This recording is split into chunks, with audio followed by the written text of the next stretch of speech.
haven't really looked into the Harrison Butker thing because I'm not a Christian and it seemed like a more Christian infighting. But the more I look into it and actually listen to the speech and whatever, I think it's awesome. And shout out to the older millennial here. I don't agree with him all the time, but he has a perfect take. You know the two most amazing things that have come out of all this Harrison Butker stuff? The first, and by far the funniest thing, is that Harrison Butker's jersey has sold out. He is the highest selling jersey on his team.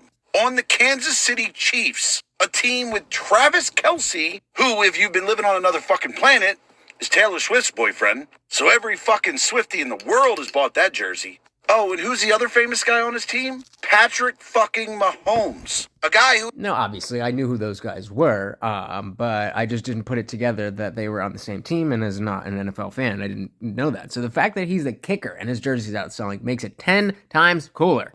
is regarded as quite possibly the greatest quarterback that's ever been born. And the fucking kicker's jersey has outsold them both. Like, there is no better indication in the world that the American population doesn't support your woke bullshit. Yup. Or even more specifically, people with money to actually spend on recreational items. Yeah, they don't support that bullshit. Stop giving money to people who hate you. Shout out to Public Square. They support normal family values. But the other thing that happened is just wild. I didn't think about this. And that's the Kansas City, like the city itself, city administrators are being charged with human rights violations for doxing Did you guys know this? See, I didn't know Kansas this City part. got it in its mind to point out that Harrison Butker doesn't actually live in Kansas City. And the way they did this is they took to Twitter and told people where he fucking lived. Now, first, forgetting how, like, morally and ethically how fucked up that is, because Harrison Butker plays for your football team. He is a member of the team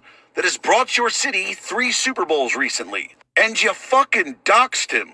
All to cater to the fucking woke mob. Yep. Like, and people are gonna get fucking fired over this. Good. People are gonna catch charges over this. So Actually, Harrison they're Butker... probably not. They're probably not. Let's be honest. Somebody's going to get a slap on the wrist and they'll put out a statement. I don't think anybody's going to jail over doxing him.